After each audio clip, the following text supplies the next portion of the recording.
How to Learn English with Best English Stories. For now, here is a list of tips and advice for learning English with best English stories. Just listen. First of all, you don't really have to do much more than just listen to the episodes. I realized some time ago that a lot of the students of English that I met at school in London did not listen to enough authentic English. They were willing to spend money and travel across the world in order to improve their English. And yet most of them, for some reason, were not prepared to take a bit of time every day to listen to something in English. Why? I think partly this is because they didn't know what to listen to. A lot of people watch TV and movies in English. Fine. But honestly, that might not be the best way to improve your English. Film is very visual. A lot of what you understand from a movie is the visual storytelling. It's important to just focus on the audio, on the language. So, a lot of students didn't know what to listen to. They thought that they didn't have much choice. Actually, there's plenty of choice out there. The BBC has plenty of podcasts. There are loads of podcasts on different topics on iTunes, but they're all made for native speakers. They're too difficult to listen to, and ultimately, that's not motivating. There are some podcasts out there which are made for learners of English, but a lot of them are just focused on language learning, at the expense of entertainment. They're useful, but they're a bit dull. This is less the case now because 5 years after starting this podcast, there are more interesting things out there for learners of English, including my podcast. So I decided that I'd try and create something for learners of English to listen to that they would actually want to listen to, beyond just learning English. Ultimately, I think to listen to English for extended periods of time, you have to have an interest in what is being talked about, or you have to find it entertaining. Otherwise, it's hard to really sustain your concentration, and it becomes like a chore. There is real value in listening to English for extended periods of time, but it's difficult to achieve because you get put off by not understanding things, or because the recording is a bit patronizing and dull. I don't want to blow my own trumpet here too much, because I'm sure that my podcast is not always as entertaining or as engaging as it could be, but I think the only way to get people to keep listening is to try and make it entertaining as well as informative about English.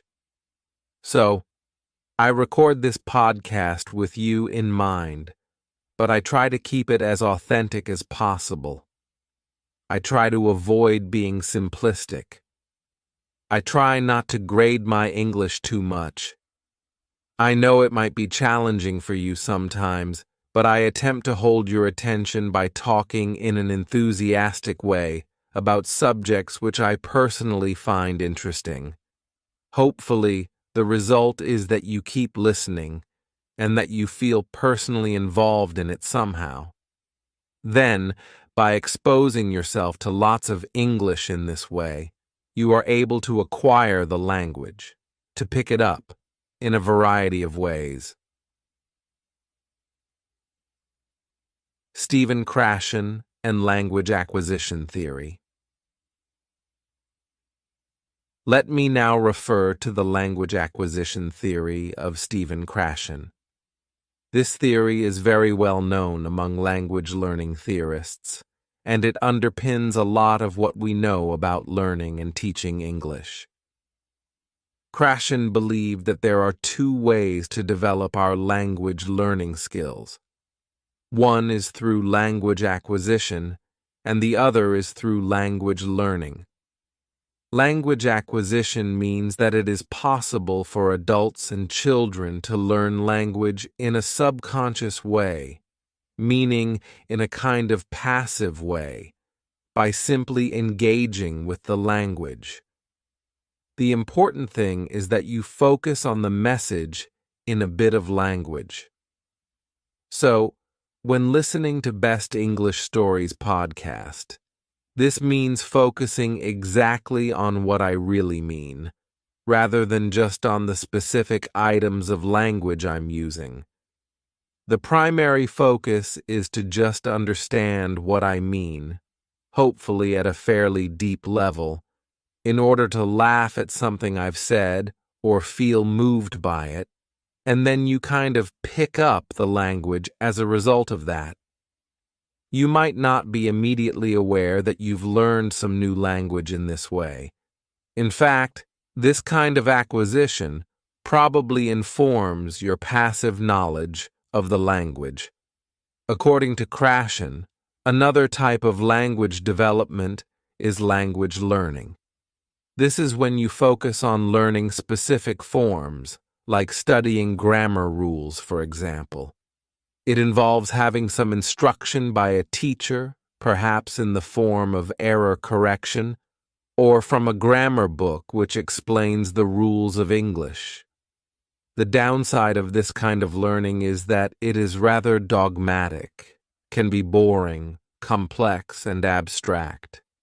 It doesn't necessarily replicate the organic way in which we pick up language as children, and doesn't quite allow the subconscious acquisition of language that occurs from just engaging with the language in order to understand a message being communicated. All right. So how does this apply to the way you can learn English? Well, I think it's pretty important to get both aspects of language learning into your life. This is what I call having a balanced diet. You shouldn't just study the grammar rules in a dogmatic way, although that is undeniably important. You should also attempt to just engage with the language as it is used in natural, authentic, and meaningful situations. How can you do that? Ideally, this would mean going out into the world and doing things in English. In fact, this might be the best way to improve your English. If you get a job that requires you to use English all day, you will improve quickly. It'll be really hard, but you'd be forced to improve. That's like a boot camp for language acquisition, because you're not really studying the language, you're just attempting to survive in it. You're really focusing on the communicative acts you are trying to achieve. You're really focusing on meaningful messages, and you naturally learn the most direct and effective way to understand and communicate meaningful messages. You might not be able to do that in your life. You might not have access to native speakers in that way. So, my podcast can be a substitute. It's not really the same as attempting to work in an English-speaking environment, but the key point is that you can replicate aspects of that experience by just attempting to follow or keep up with what I'm saying, and do that regularly over long periods of time, and you'll pick up massive amounts of English. So, just listen. Try to follow everything I'm saying. Try to enjoy it and engage with it. Listen regularly. Listen for extended periods. This will all contribute to your acquisition of English, as described by Stephen Krashen.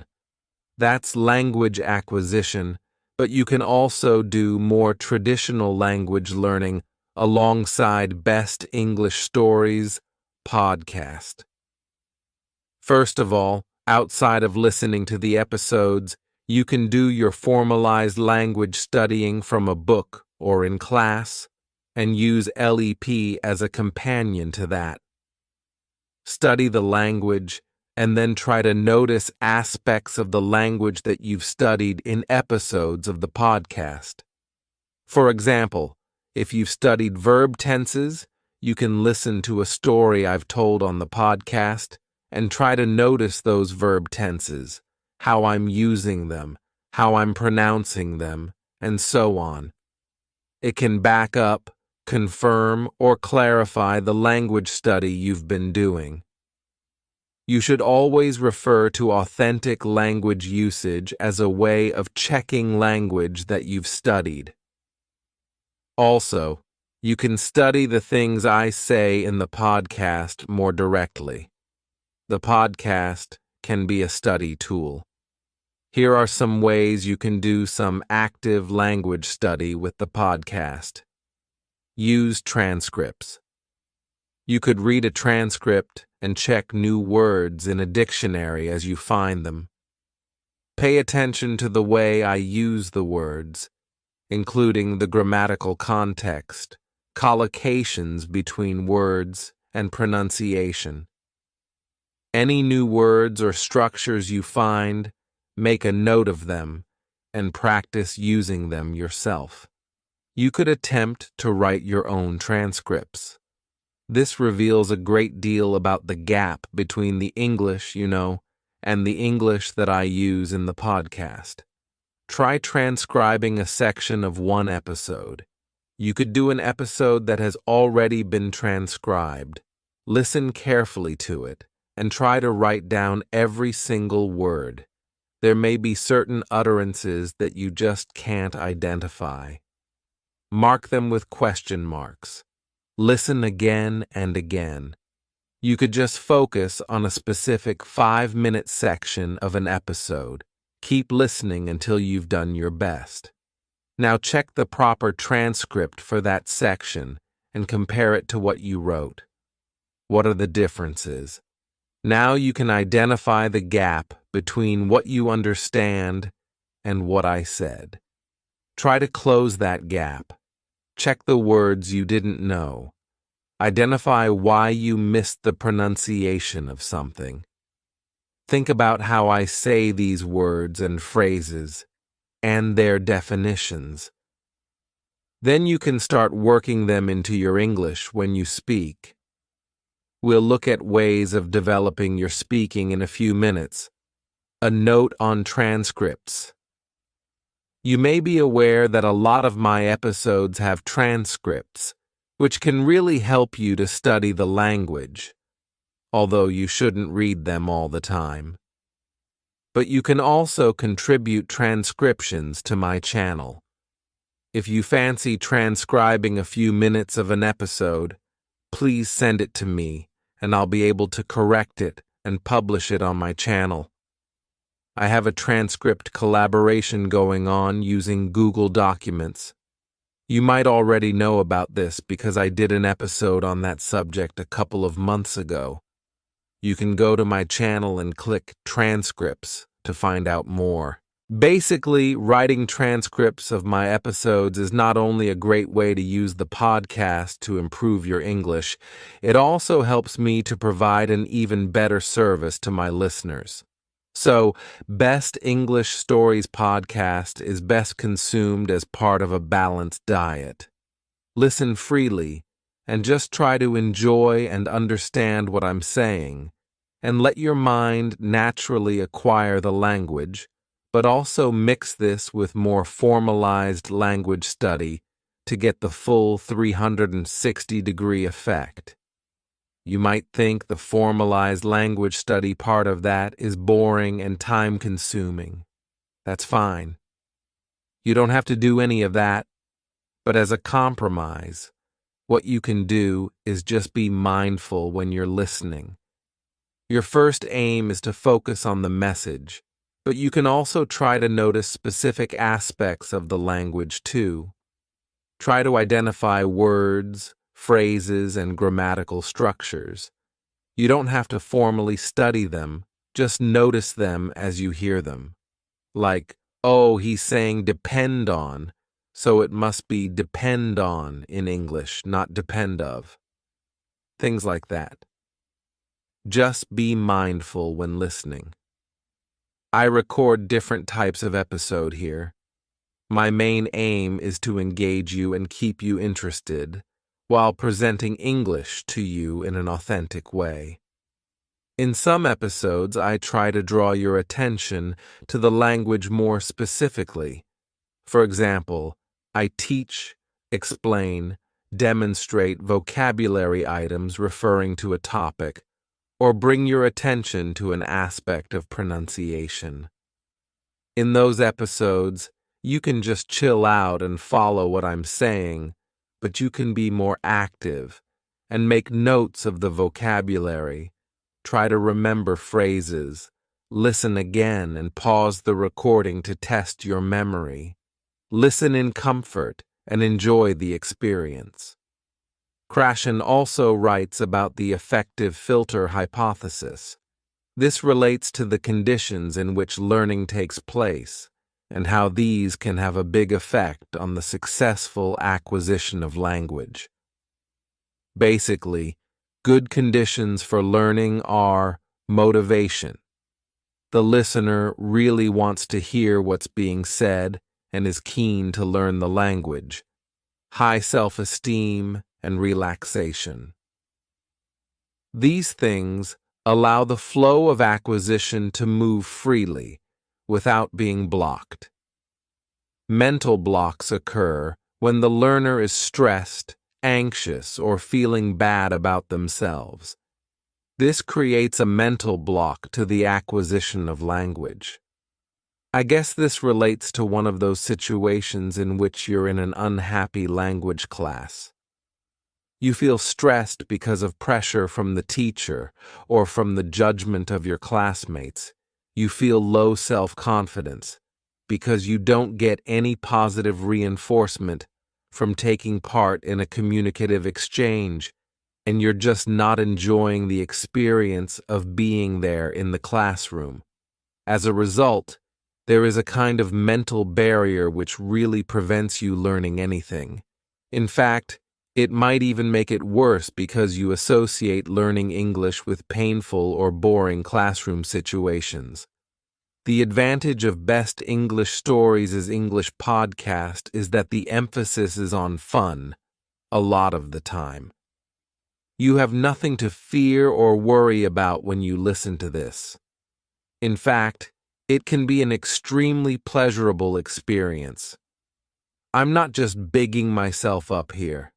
I know what it's like to listen to your favorite podcast. It's quite a personal experience. I listen to Mark Kermode and Simon Mayo's film review podcast on my way to work, and I can't begin to explain the joy of listening to it. They're like my friends, and I'm sharing a really nice conversation with them. I listen to their voices in private through headphones while I'm sitting on a smelly underground train with miserable people all around me. But I'm in my comfort zone.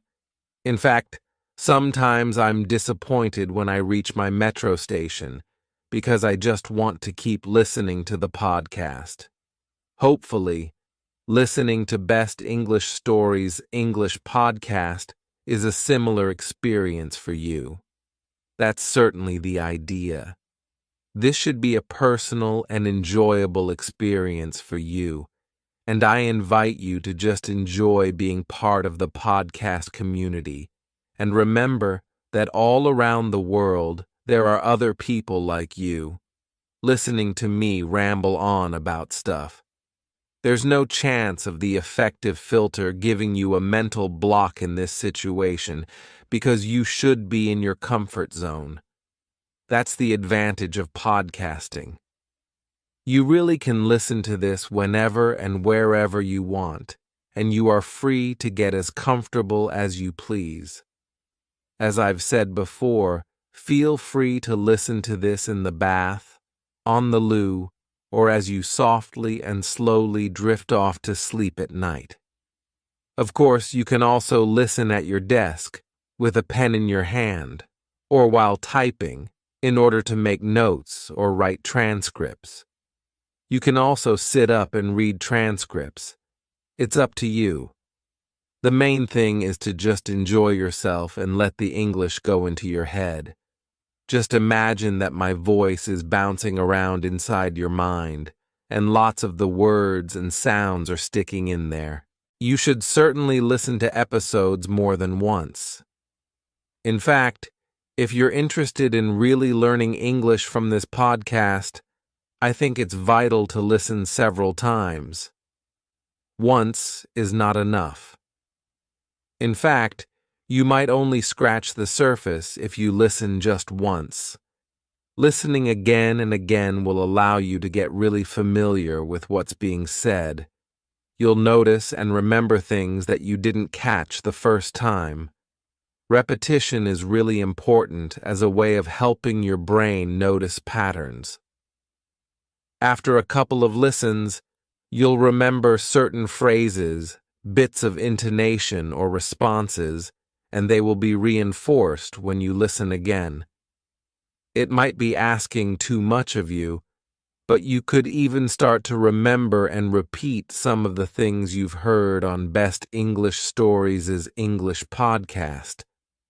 I don't necessarily expect you to repeat everything I say, but perhaps you could memorize the lines of a comedy sketch that I present to you, and then repeat the lines to yourself or your friends, or just while you're listening again. I'm a bit of a geek, and I love Star Wars. When I was a kid, I used to watch Star Wars on heavy rotation. I'd watch it again and again.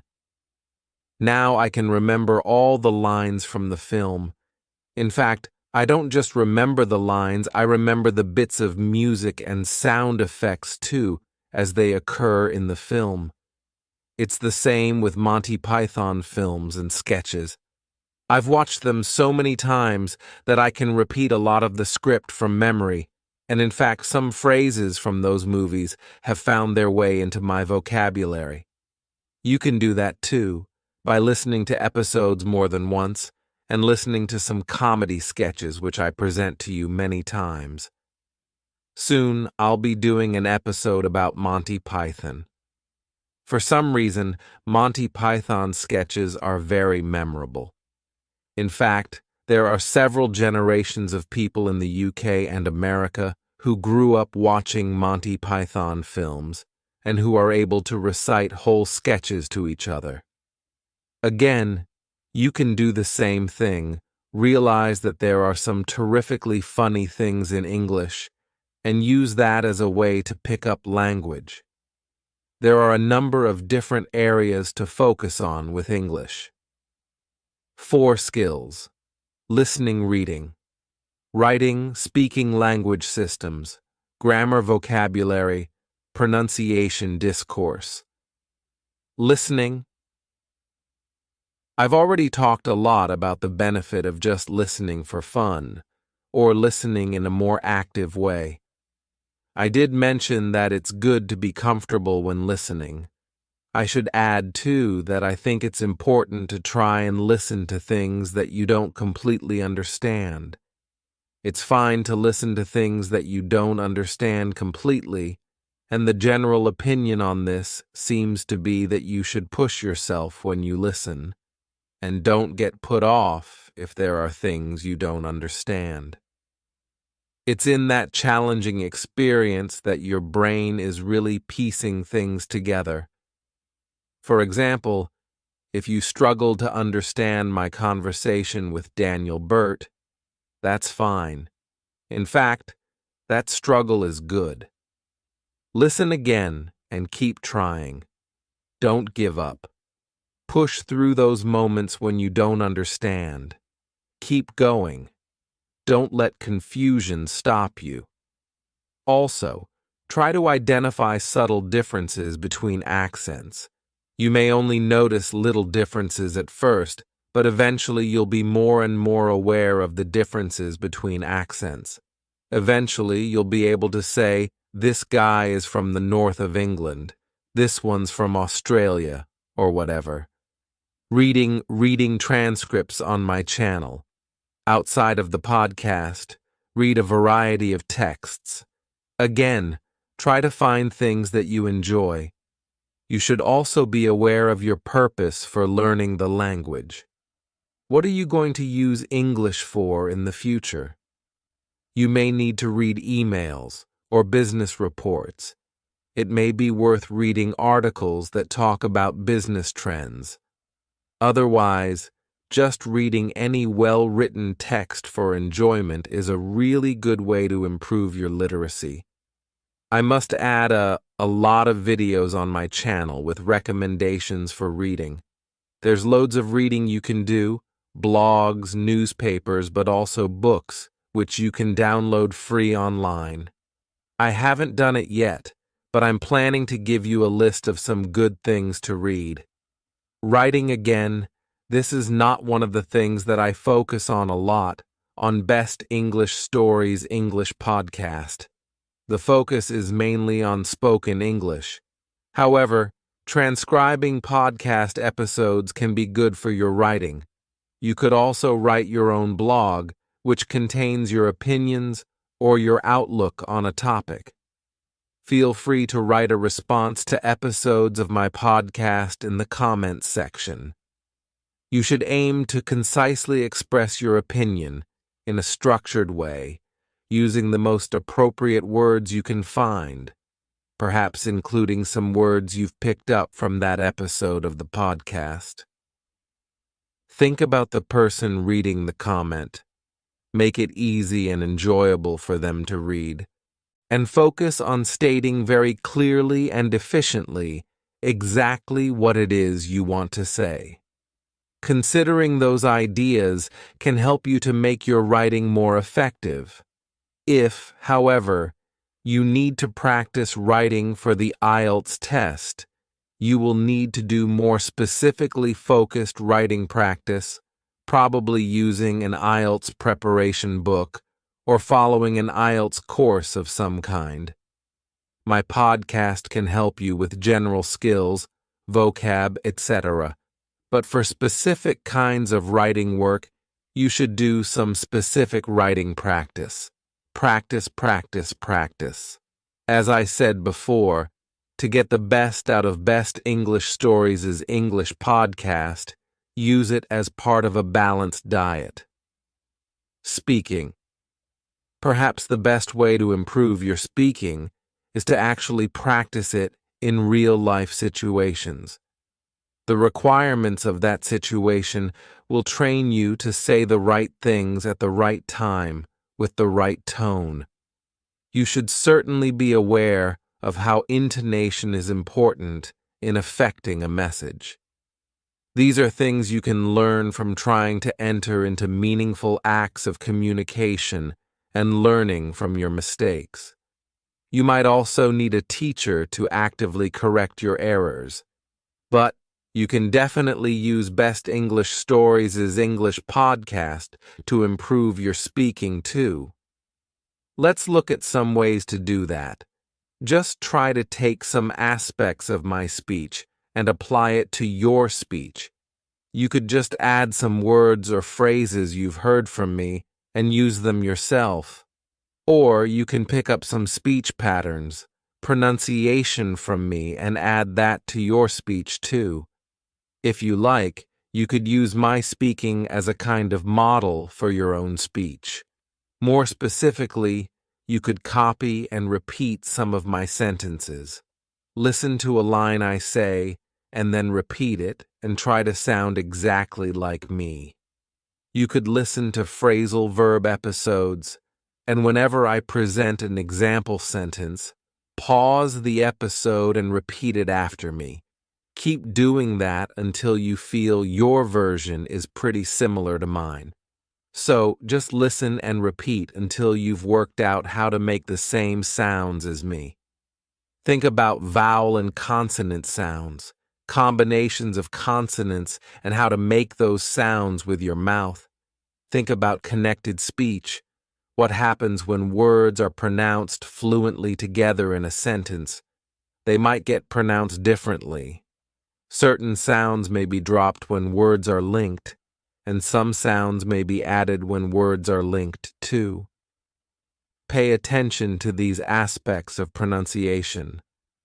I should do a whole episode on connected speech, and it's one I've had in the back of my mind for ages. Pick an extract from the podcast with transcript and record yourself saying it. compare your version with my version.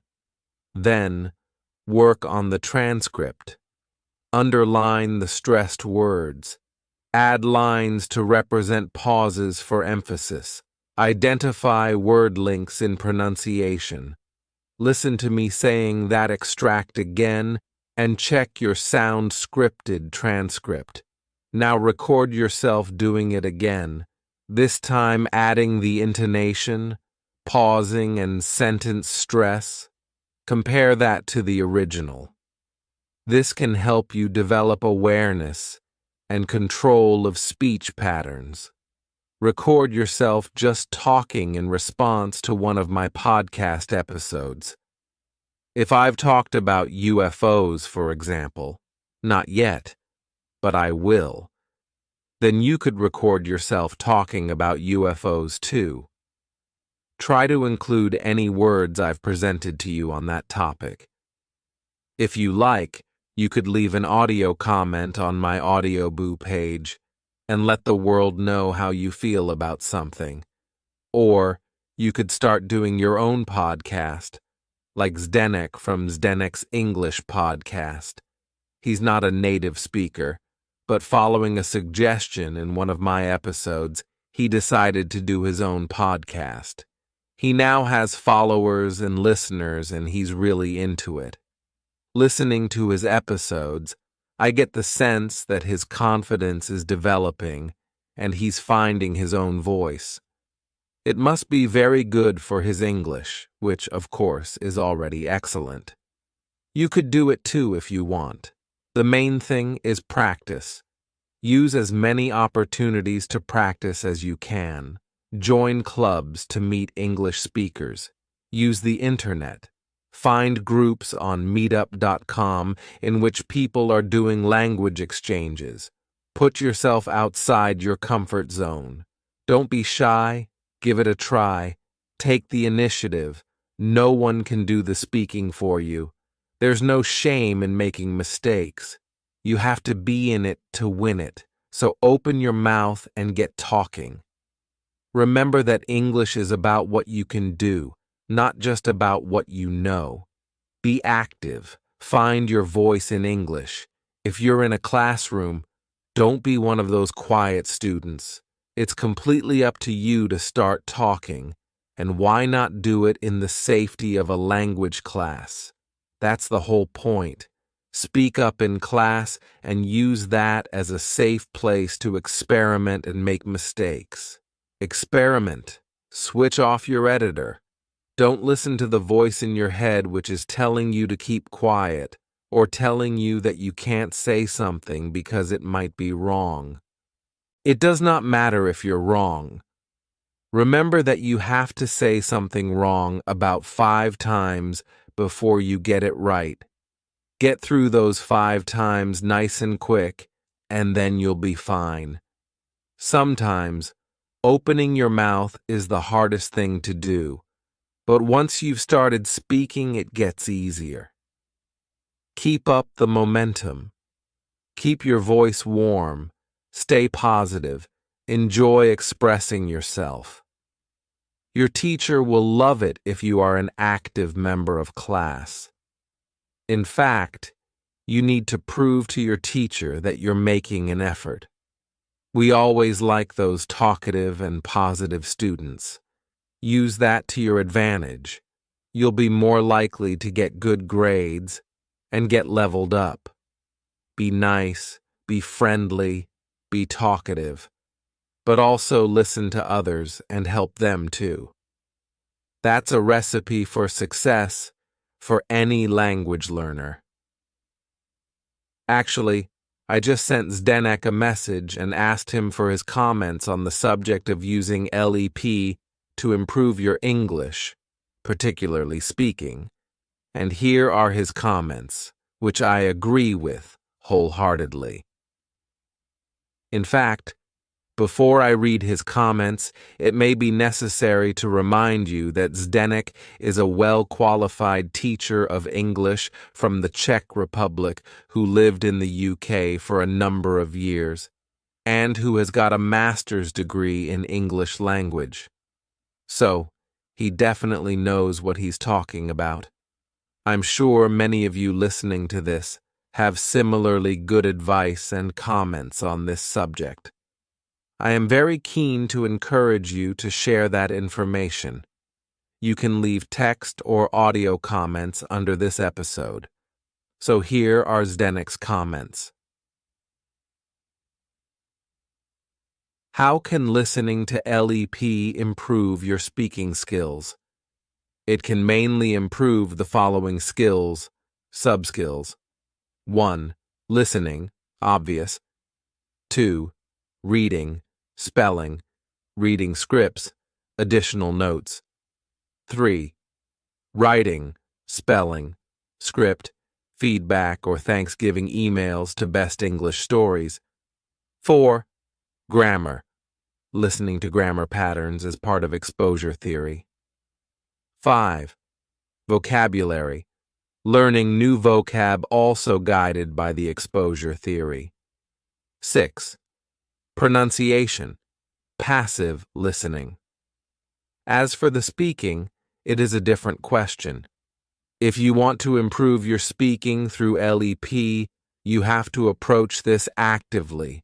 Not everyone is willing to do this. Some people tend to be shy, have approach anxiety, etc., and prefer listening to the podcast as passive recipients. That is fine. However, here are some suggestions on how you can actually improve even your speaking skills. 1. Contact someone via LEP community. There are a lot of interesting people eager to learn English from all around the world. Contact those who have a similar level as you. This way you can both benefit and learn from each other, and no one will get bored. Ideally, have an interest in common, sci-fi films, sport. You already have one important topic in common, LEP. Try to befriend these people, add them on Facebook, start Skype conversations with them or something. 2. Record yourself speaking about a topic. Ask yourself questions related to LEP. Answer these questions or just practice vocabulary. Best English Stories teaches you. Listen back to yourself. Try correcting your errors. Re-record. Compare your recordings you made some time later to see your improvements. 3. Record comments in Audioboo, max 3 minutes. Why is everyone so shy? Is everyone afraid that they will be judged? Who cares? Just be friendly, and you should be accepted by the community. Best English Stories is a teacher. He deals with mistakes every day. We all make mistakes. Never be afraid to make mistakes. A man who never made mistakes never made anything. Are you afraid to take on a challenge and face our greatest fear, public humiliation? Well, don't be. If we fight it actively without fear, we can significantly improve our speaking skills this way. I just want to add a couple of points here about making a fool of yourself, my experience of speaking French, and a fear of public speaking. 4. Try running your own podcast. Most of you can do it. Again, it is only about facing your fears of making mistakes and exposing yourself to the public. This podcast can be just for you and your friends. I make loads of mistakes in my podcast, and I am a teacher. I feel ashamed. I have to edit them out. But if you are not teachers, why worry? And even as teachers, you shouldn't worry. 5. You can always speak to yourself in the mirror and go crazy. Become the next Hamlet. Speaking is not about passivity, so move your arse and find some interaction. Note, by following these tips, you will work on your English speaking skills, pronunciation, actively, Grammar, vocab. You can focus on trying to use expressions best English stories has taught you. Listening skills, as you listen to your friends talking, for example. There are so many benefits to active speaking practice. Thank you, Zdenek. As I said before, I welcome your comments too. Let's share our thoughts on this subject together. It's time for my LEP ninjas to come out of the shadows and deliver some powerful advice. LEP ninjas, assemble! Regarding language systems, I have some things to say about grammar, vocabulary, pronunciation, and discourse. To be honest, I've already spoken enough about grammar and vocab. Let me just remind you of the theory of exposure. I've talked about this before. The idea is that by listening to lots of English over extended periods, you're feeding your subconscious with all the patterns of English usage. Your brain is hearing all these patterns of English, including frequent word combinations like prepositions, tenses, features of pronunciation, etc. Ultimately, it all goes into your head and informs your sense of instinct for the language, so that when you come to do a test in English, you feel the answer.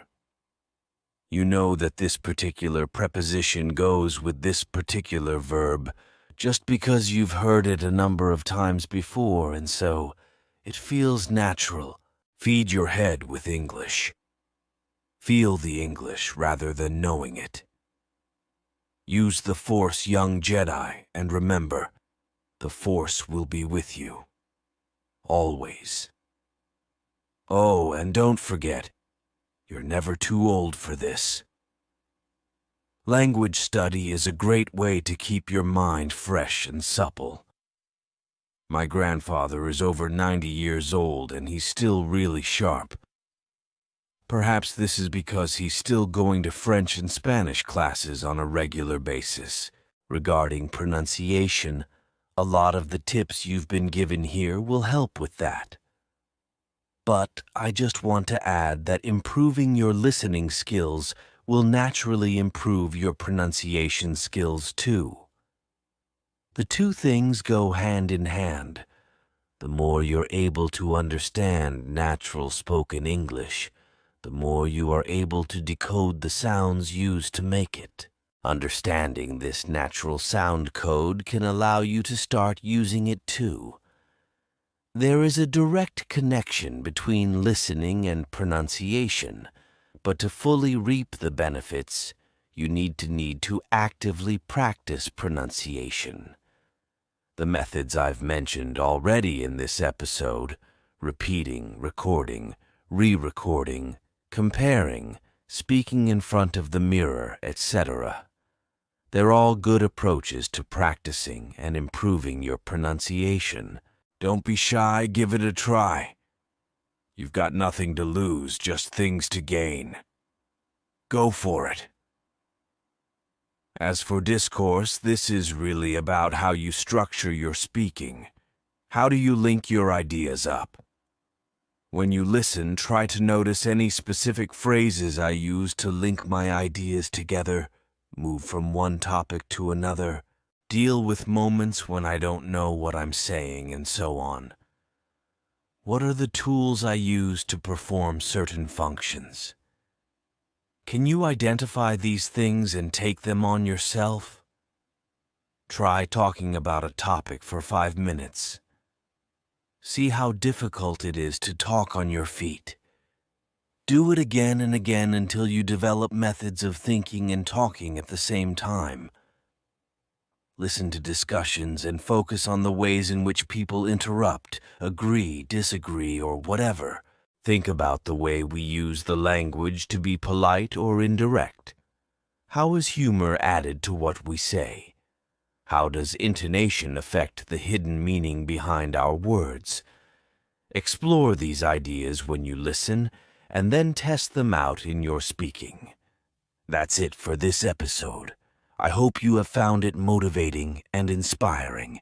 Leave your comments, and I wish you all the very best of luck keeping up your English. I'm sure you're doing great.